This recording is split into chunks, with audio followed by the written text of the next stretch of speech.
لن تغنی عنہم اموالہم ولا اولادہم من اللہ شیئا، کچھ کام نہیں آ سکیں گے ان کے، نہ ان کے اموال نہ ان کی اولادیں اللہ سے بچانے میں۔ اللہ کا عذاب ان پر آئے گا، یہ پکڑے جائیں گے، یہ بنو قینقاع ہوں، بنو نذیر ہوں، بنو قریظہ ہوں، اللہ کا عذاب جب آئے گا تو کوئی ان کو بچانے والا نہیں ہوگا، نہ ان کی اولاد کام آئے گی نہ ان کے اموال کام آئیں گے۔ وَأُولَٰئِكَ أَصْحَابُ النَّارِ هُمْ فِيهَا خَالِدُونَ، اور وہ تو لازماً آگ والے ہیں اور جو اس میں ہمیشہ ہمیشہ رہیں گے۔ پھر ان میں سے وہ لوگ بھی تھے ایکٹیوسٹ جو اپنی دولت خرچ کر رہے تھے، تالیف قلب، مسلمانوں میں سے منافق نکالنے اور ان کے اندر نفاق کو پروان چڑھانے کے لیے اپنی دولت استعمال کرتے تھے۔ جیسے تالیف قلب جو ہے زکوٰۃ کے مصارف میں سے ایک مصرف ہے، کافروں میں سے کچھ لوگوں کے زہر کو کم کرنے کے لیے کوئی تھوڑا بہت ان کو مال دے دیا جائے، تالیف قلب ہو جائے، شاید ان کی مخالفت کا جو ہے زور کم ہو جائے، یہ بھی ایک ہے زکوٰۃ کے مدوں میں سے ہے تالیف قلب۔ اسی طریقے سے یہ یہودی اپنا دولت استعمال کر رہے تھے اوس اور خزرج کے مسلمانوں کو توڑنے کے لیے، ان پر احسانات کر رہے ہیں، ان کے لیے کوئی بھلائی کا کام کر رہے ہیں تاکہ ان کے دل میں ان کی محبت پیدا ہو جائے، احسان مندی پیدا ہو جائے، پھر وہ انہیں یوز کریں، ففتھ کالمسٹ کی حیثیت سے، جاسوسوں کی حیثیت سے، اپنے اعلی کار کی حیثیت سے استعمال کر سکیں۔ فرمایا مثل ما ينفقون فی هذه الدنیا، یہ جو کچھ خرچ کر رہے ہیں اس دنیا کی زندگی میں اپنے ان مذمومہ مقاصد کے لیے، ان کی مثال ہے کمثل ریح فیہا سر اصابت حرث قوم ظلموا انفسهم فاہلکت، ان کی مثال ایسی ہے کہ جیسے کسی قوم کی کھیتی تھی اور اس جو کہ ظالم قوم تھی، اپنے گناہگار قوم تھی، ناہنجار قوم تھی، اس کی کھیتی، لیکن اس پر ایک ایسی آندھی آئی جس میں پالا تھا اور وہ پالا مار گیا پوری کی پوری کھیتی کو، پوری کی پوری کھیتی جو ہے تہس نہس ہو گئی۔ اسی طرح ان کا یہ انفاق جو یہ کر رہے ہیں، اپنا مال جو خرچ کر رہے ہیں، یہ سب it will go in vain, it will prove to be an exercise in futility, کچھ حاصل نہیں ہوگا۔ بالآخر اللہ کا دین غالب آئے گا، محمد کامیاب ہوں گے صلی اللہ علیہ وسلم، اللہ کا دین جو ہے اس کے جھنڈے گڑ جائیں گے، اور جزیرہ نما عرب پر خود محمد صلی اللہ علیہ وسلم کے دست مبارک سے جاء الحق وزهق الباطل ان الباطل کان زہوقا کی کیفیت جو ہے وہ ظہور میں آ جائے گی۔ وما ظلمهم اللہ ولکن کانوا انفسهم یظلمون، اور یہ کوئی اللہ کا ظلم نہیں ہوگا ان پر، بلکہ یہ ان کے اپنے اوپر جو ظلم انہوں نے کیا تھا اس کے اصل میں اس کا مظہر ہوگا۔ وہی کہ ہے کہ ما اصابکم من مصیبت فبما کسبت ایدیکم ویعفو عن کثیر، جو بھی مصیبت آتی ہے تمہارے اپنے کرتوتوں کی وجہ سے آتی ہے، تو اس کی وجہ سے اللہ ظالم نہیں ہے۔ یا ایھا الذین آمنوا، اب ہدایت دی جا رہی ہے اہل ایمان کو کہ یہ جو اسٹرگل اور کشمکش شروع ہو چکی ہے، یہ ہر قدم پر تمہارا راستہ روکیں گے۔ اب یہ حسد کی آگ میں جل رہے ہیں، پہلے تکبر تھا جو مانے ہوا کہ جس نے کہ روک دیا انہیں حضور پر ایمان لانے سے، اب حسد کی آگ جو ہے وہ ان کے دلوں کے اندر بھٹی دہک رہی ہے، لہذا اب ذرا احتیاط کرو۔ یا ایھا الذین آمنوا لا تتخذوا بطانۃ من دونکم لا یعلونکم خبالا، اہل ایمان اپنے لوگوں کے سوا کسی کو اپنا بھیدی نہ بناؤ۔ بتانا کہتے ہیں جیسے لحاف کا استر ہوتا ہے، نیچے کا حصہ جو آپ کے جسم کے ساتھ مس کرتا ہے، ایک لحاف کا اوپر کا کپڑا ہے، زیادہ خوبصورت اسی کو بنایا جاتا ہے، باقی استر بیچارہ جو ہے وہ اس کی طرف زیادہ توجہ نہیں ہوتی، لیکن جسم سے قریب تر تو وہ ہوتا ہے۔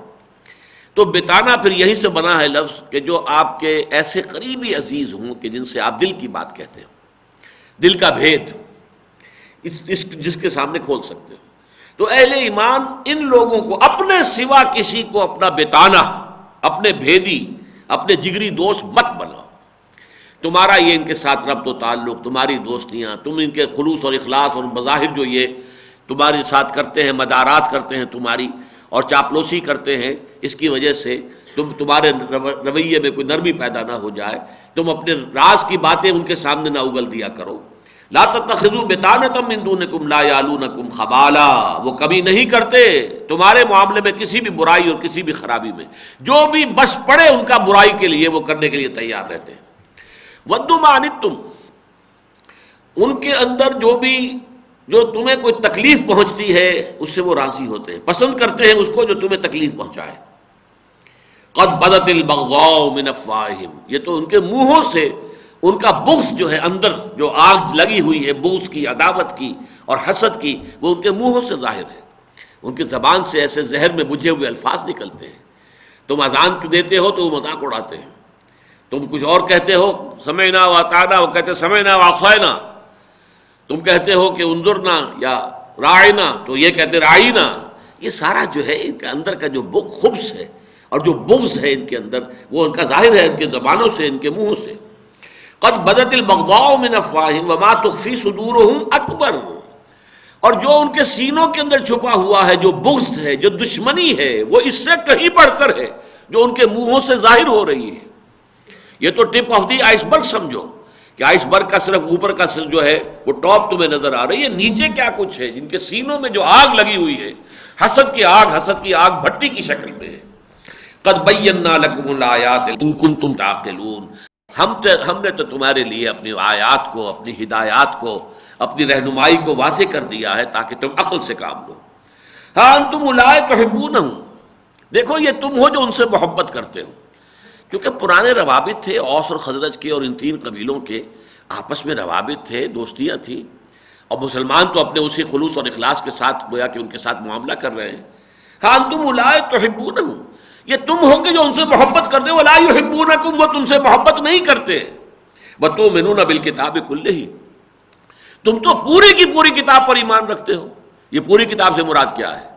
تورات، انجیل، زبور، یہ سب ایڈیشنز ہیں نا اس کتاب کے، جو اب قرآن کی شکل میں آخری مہیمن بن کر اور جامع کتاب بن کر نازل ہوئی ہے۔ تو تم صرف قرآن کو تو نہیں مانتے، تم تورات کو بھی مانتے ہو، تم انجیل کو مانتے ہو، تم زبور کو مانتے ہو، تم صحف ابراہیمی کا مانتے ہو، تؤمنون بالکتاب کلہ، تم تو مانتے ہو پوری کی پوری کتاب کو۔ وَإِذَا لَقُوكُمْ قَالُوا آمَنَّا، اور ان کا حال یہ ہے کہ جب تم سے ملاقات کرتے تو کہتے ہیں ہم بھی مومن ہیں۔ بھائی ہم ابراہیم کو نہیں مانتے کیا ہم موسیٰ کو نہیں مانتے؟ کیا تم نہیں مانتے موسیٰ کو؟ یہ ہم مانتے ہیں، ہم بھی مانتے ہیں، ہم بھی مومن ہوئے کہ نہیں ہوئے؟ ہم تم بھی مانتے ہو نا تورات کو، اللہ کی کتاب تھی، ہم تورات کو ماننے والے تو ہم بھی مومن ہیں۔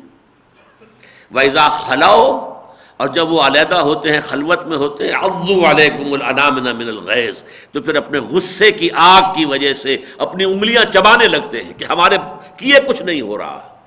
یہ روشنی جو ہے محمد کی لائی ہوئی، یہ نور ایمان اور نور اسلام، یہ تو پھیل رہا ہے، یہ تو قدم جما رہا ہے،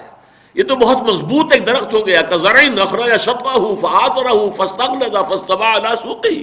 اب آپ اندازہ کیجئے ان کے حسد کے اندر اضافہ ہوتا چلا جا رہا ہے، جبکہ وہ دیکھ رہے ہیں ہماری ساری سازشیں ناکام ہو رہی ہیں، ہماری ساری ریشہ دوانیاں ناکام ہو رہی ہیں، ہم نے نفاق کا پودا پروان چڑھانے کے لیے اتنا کچھ خرچ کیا ہے لیکن اس سے بھی کچھ حاصل نہیں ہو رہا ہے، اور یہ دعوت تو پھیل رہی ہے، اور یہ پودا جو ہے مضبوط سے مضبوط تر اور توانا سے توانا تر ہوتا چلا جا رہا ہے۔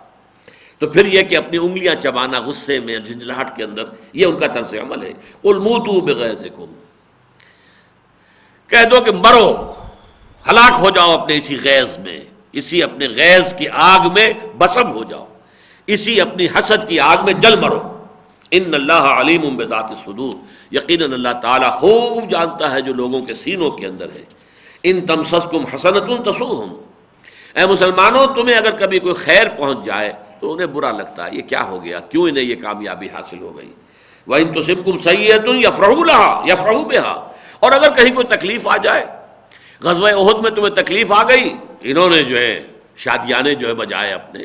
خوشیاں منائی، جشن منایا۔ بدر میں تمہیں فتح حاصل ہو گئی تھی تو یہ بجھ کر رہ گئے تھے، ان کے دلوں پہ اور ان کے جذبات پر اوس پڑ گئی تھی۔ ان تمسسکم حسنۃ تسؤہم وان تصبکم سیئۃ یفرحوا بها وان تصبروا وتتقوا، لیکن اے مسلمانوں اگر تم صبر کی روش اختیار کیے رکھو گے، وتتقوا اور تقوی کی روش پر کاربند رہو گے، لا یضرکم کیدہم شیئا، ان کی یہ ساری چال بازیاں، ان کی یہ ساری اسکیمیں، ان کی یہ ساری منصوبہ بندیاں، ان کی یہ تمام سازشی ریشہ دوانیاں، یہ تمہیں کوئی ضرر نہیں پہنچا سکیں گی۔ ان اللہ بما یعملون محیط، یقیناً جو کچھ یہ کر رہے ہیں، جو کچھ ان کی تگ و دو ہے، جو کچھ ان کی بھاگ دوڑ ہے، اللہ اس کا گھیرا کیے ہوئے ہے، گھیراؤ میں ہے۔ یہ ایک خاص حد تک اللہ نے انہیں اجازت دے رکھی ہے، تمہیں تکلیف دے لے، تمہیں کوفت پہنچا دے، تاکہ تمہاری آزمائش ہو جائے کہ تمہارے اندر کس قدر صبر ہے، ثبات ہے، استقامت ہے، مقاومت ہے، بس یہ اللہ کی اجازت سے، باقی یہ تمہیں کوئی ڈیمیج نہیں کر سکیں گے۔ بارک اللہ لی ولکم فی القرآن العظیم ونفعنی وإیاکم بالآیات والذکر الحکیم۔